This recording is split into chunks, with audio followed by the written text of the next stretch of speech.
different like renewable energy technologies for heating applications. So these are the outlines of my presentation, in which I will be starting with the motivation, background, and challenges. Because before doing any work, we should like think like why we are doing this work, and what is the background of that particular work and challenges, and the fundamentals of building energy efficiency, and the research work that we have done at CSIR-CBRI, and the future need. So these following are the presentation outlines. So the motivation is recently the Sustainable Development Goal that UN they defined 17 Sustainable Development Goal, in which the 7, 9, and 11 and 13 basically the affordable and clean energy, the Sustainable Development Goal 7, and the industrial innovation and infrastructure 9, and sustainable cities and communities 11, and the climate change 13. So our recent renewable energy technology that we are targeting for heating application is directly working towards the SDG 7, 9, 11, 13. So why we are doing this work? We are not only targeting the energy aspect, but also environment and economic aspect also. So to reduce the greenhouse gas emissions and the global warming potential, to reaching the SDG goals, reduce energy consumption with increased human comfort, and maximum utilization of the renewable energy, to reduce the peak load on the grid, to meet the Paris Agreement, to lower down the temperature that already 1.8 degrees Celsius is already increased, and on the economic aspect, the improvising on the life cycle cost to for increased economic benefit. These are some facts and figures in which we can see. Like the first graph here shows the temperature changes from 1850 to 2020. That shows a significant temperature increase of 1.8 degrees Celsius due to more than 40% growth in the global greenhouse gas emissions. And the second one, this graph shows the CO2 concentration since in 1850 to 2020. So this as we can see, the CO2 concentration has already reached its permissible limit, that is 400 ppm in the atmosphere already, and now it is continuously increasing. And this is the effect, the pattern of population growth in population growth percentage from 1955 to 2020, and the effect of this population growth on the energy consumption and the emission of CO2 and greenhouse gas emissions. So we can see from this graph like more than 40% of energy consumption and 40% of carbon emission through that energy consumption is being caused due to the building sector only.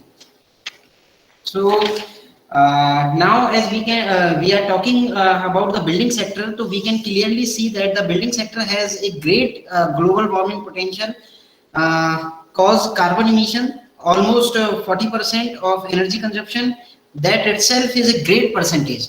And the building sector also contributing the 70% of the fresh water consumption, like 25% of wood consumption, almost 40% of CO2 emission, 30% of waste generation, and 40% of energy use, and 55% of natural gas use. So to reduce this extra energy consumption, so if we can use maximum amount of renewable energy, for reducing the peak energy, peak electricity or energy demand.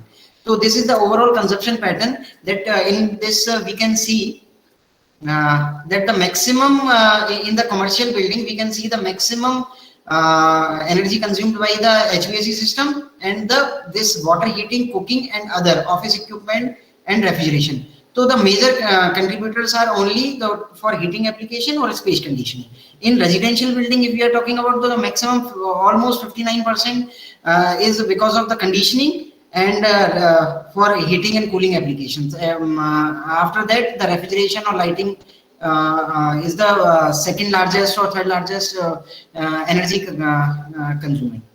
These are the some facts that global impact on environment. That I'm not going in this. This is the projected energy demand that India's cooling action plan that they have shown the maximum energy consumed by the building in the lighting, commercial heating, and the domestic lighting and residential heating. So this residential heating is also contributing the maximum amount of energy uses. So for that, the entire world is working towards is the global initiative. Some of the global initiative I am highlighting here. One is this IPCC, that is Intergovernment Panel on Climate Change, use global energy potential index to standardize variable gas input. And also European Union enforced the 2020 climate and energy package. So what is the meaning of this 20? The first 20 represent the 20%, at least 20% consumption reduction in energy, and the 20% CO2 reduction, and at least 20% energy for renewable energy. So if we are using, if we are consuming 100 units of electricity, so at least 20% should be if we can able to use the 20% units from the renewable energy sources, so that will be served our purpose to target the Paris Agreement. The key point of Paris agreements are at least we should not go beyond the 2 degrees Celsius temperature increment, and by 2050 emissions should be low, and financing also. The agreement affirms the obligations of the developed countries to maintain at least $100 billion per year funding pledge for 2020, with the amount to be updated by 2050 or so. So what is the renewable? This is the, obviously this is, everyone knows, the reliable, sustainable and the clean source of energy. So why we are going for this? This will reduce our dependency on the fossil fuel, sustainable solution, and also significantly contributing towards the carbon emission or carbon footprint, and the control global warming. So this is the renewable energy scenario from 2017. They have forecasted, American society, they have forecasted, and they have forecasted till 2040. If we are continuously working towards to utilize the share, or we can increase the renewable energy in the total energy demand. So though in the 2050 we can contribute the significant amount of CO2 reduction. So India, although India is showing the continuously incremental trend, but at present this European Union and US or China are the leading players towards renewable energy utilization. So we have to we have to further think over to how we can use the renewable energy as much as possible. So these are the some investments, the global energy scenario. So in this figure that is published by American government, so these are the different countries scenario of utilizing renewable energy. So in this we can see the this color is showing the solar energy utilization, and wind, geothermal, hydro, ocean, and bioenergy. So maximum solar energy is being used by many countries to reduce the peak load demand. These are the different type of solar energy, like different type of renewable energy: hydro, wind, solar, biomass, geothermal. In which solar, obviously, that I have already shown in the previous figure, the maximum foremost available source. So these are the annual solar radiation globally. And in India, we can see the India is very much enriched with the solar energy. So in entire, like our country, we can use solar energy. If we are talking about in terms of in case of Jammu Kashmir, so we can use solar energy in there also, because there is also significant kilowatt hour per meter square per day is significant, approximately like 5 to 6 kilowatt hour per meter square per day. So if we can able to optimize our solar system, then we can use our solar devices or solar systems for heating, cooling, or hot water generation, whatever it is, to in the Jammu Kashmir or in the eastern state also. Or if we are talking about the Rajasthan, Uttar Pradesh, or Madhya Pradesh, or this northern region, that they are very much their solar energy is sufficiently available. So this why we are targeting this solar energy. Obviously, because this is clean green energy. So the today I am going to discuss only the water heating systems. So there is a different kind of water heating system that is classified in the active and passive. So active passive, its name suggests the active is there is definitely we have to use some electrical energy to run the pump or compression. But in passive system, we don't need, no need to use the this high grade energy that we known as the electrical energy. So in active system, there is two kind of setups are open loop and closed loop. In closed loop refrigerant, we used to use in closed loop, there is no open loop is available. In passive, this thermosiphon and integrated collector storage. That integrated collector storage we used to see on the rooftop, the solar water heating systems, in which the collector as well as the storage tank is combined in the same unit. In thermosiphon, so what is the meaning of thermosiphon? Thermosiphon is the mechanism in which the hot water will itself move upward direction due to the density difference, and there is no need of any pump like pump or compressor. So these are the different type of solar water heating system. This because my target is to use the solar water heating system in the like in winter conditions, like in December or January, where the if we are talking about Roorkee. So in December, January, the solar radiation is approximately 5 to 6 kilowatt hour per meter square per day. The average. So in that particular case, this integrated collector storage may or may not work, or this thermosiphon also may or may not work. But active system, by applying the minimum amount of electricity, so we can run the active solar water heating system. That is far better as compared to the household geysers that we used to use in the washroom or kitchen for taking bath and the kitchen applications. So the passive, these are the active system and passive system description, in which this the direct circulation water heater or indirect circulation water heater are there. What is the meaning of this direct circulation or indirect circulation is in this suppose we know in the vapor compression cycle, let me draw this vapor compression cycle. There is four component is there. One is evaporator, another is this is condenser, this is compressor, and this is capillary expansion device.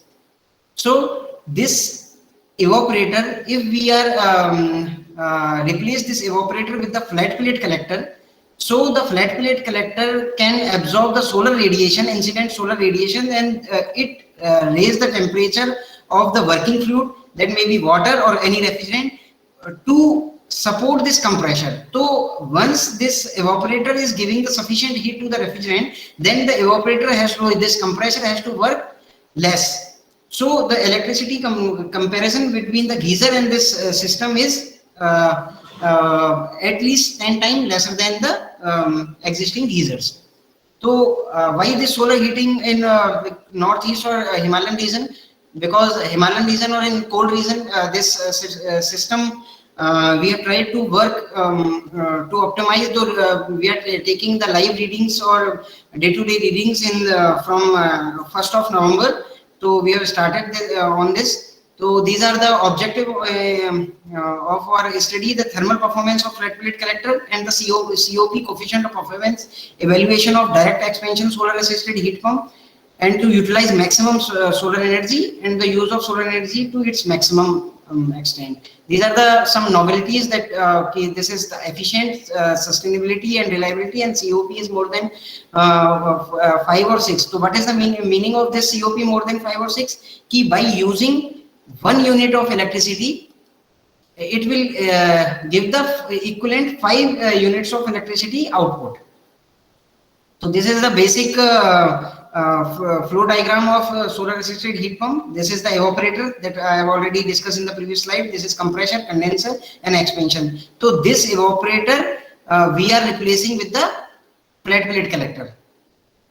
So that flat plate collector is giving the extra excess required energy to make the working fluid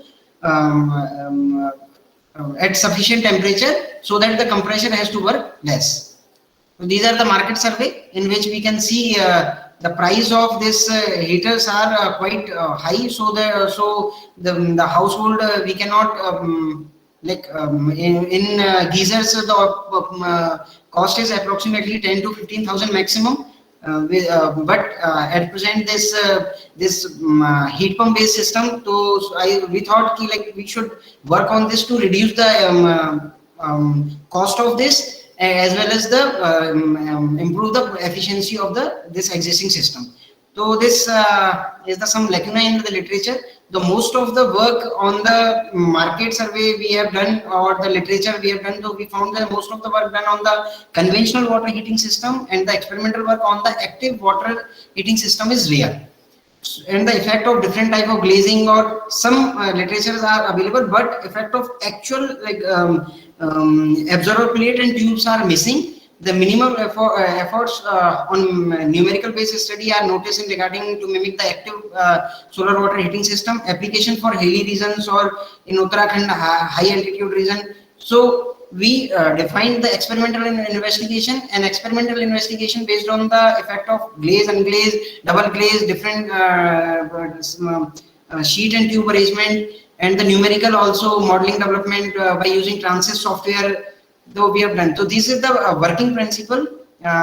We can see once this solar radiation is coming, so this working fluid is get heated, and it, because of this pump, it will start moving. So after moving, after reaching to the compressor, it will compress the working fluid, and it will start giving a heat to the condenser. So like this, so continuously it will giving heat. So at the bottom it will completely release the heat, and here the expansion is happening, so that the pressure suddenly drops, and again it will ready to take the heat from the solar energy. Here we can get the hot water.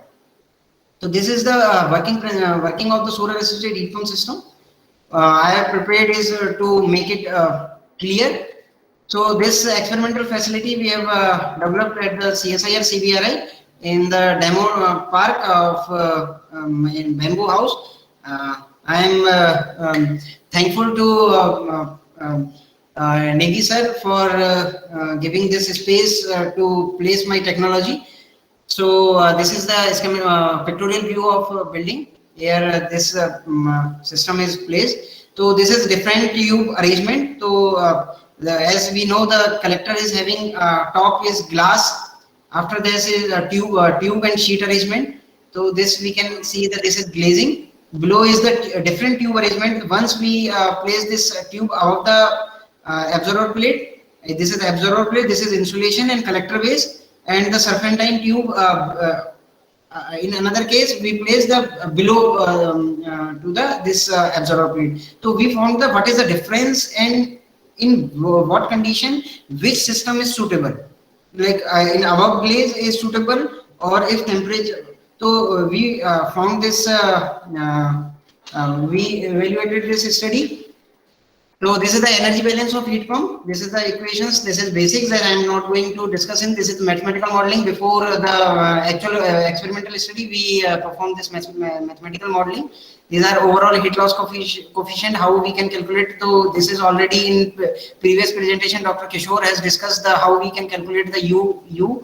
The same thing with the help of the same formula, we can calculate this. Or this is the top heat loss coefficient, how we can calculate the top heat loss coefficient by some empirical or already existing mathematical modelings. So this is how COP we can calculate. This is some results of solar intensity in above tube and below tube, so that we can no one can say like in at different day, the solar radiation is different, so the result is varying. So this is the solar radiation impact on the evaporator or condenser temperature. So as the solar radiation is increasing, the evaporator or condenser temperature simultaneously increases. The variation in temperature, that is T inlet or T outlet, what in the evaporator, inlet temperature of the evaporator minus ambient temperature. So this is the factor. That will directly impact the efficiency of the flat plate collector or overall COP of the system. So as this difference is increasing, so the directly it will increase the efficiency of the collector. This is the some efficiency variation with collector efficiency factors. So this collector efficiency factor I have in this these are the major variables that will directly affect the efficiency of flat plate collector. These are some graph. So COP of the system with varying evaporator temperature is showing in this graph. That is directly saying that as the evaporator temperature is increasing, the COP of above tube or below tube is increasing. So different glazing. So we also evaluate the different key if we put bare flat plate collector, single glaze or double glaze. So we evaluated. We have also seen the what is the impact on this glazing or bare glaze. So these are the some results of this. So I'm going directly to the conclusion of this. These are the key observations in which we can see the above tube temperature range is at 30 or 27. So we can get the time is increasing in the single glaze, but at lesser time in the case of double glaze. Above tube is showing almost similar behavior to the below tube, but the efficient, the COP, because if tubes, the absorber tubes are placed above the absorber plate, so that proper sunshine is there, then it will give the perfect COP. But the sudden if cloud is coming, then it will also instantaneously impact the COP. So where in short we can say that there some intermittent sunshine is there, so we should go for below tube arrangement, or if proper sunshine is there, like in north region, so we can use the bare plate collector with above tube. So these are the conclusions. Renewable energy assisted system studies are very important. So there is like design strategies and successful system layout in different climates will be very important. So we have to think on this to optimize the system that is existing. So this product cost is not more than 10 to 12,000 if we produce in bulk. So we have reduced significantly the amount of the system, as well as we increase the coefficient of performance of the entire system. Thank you.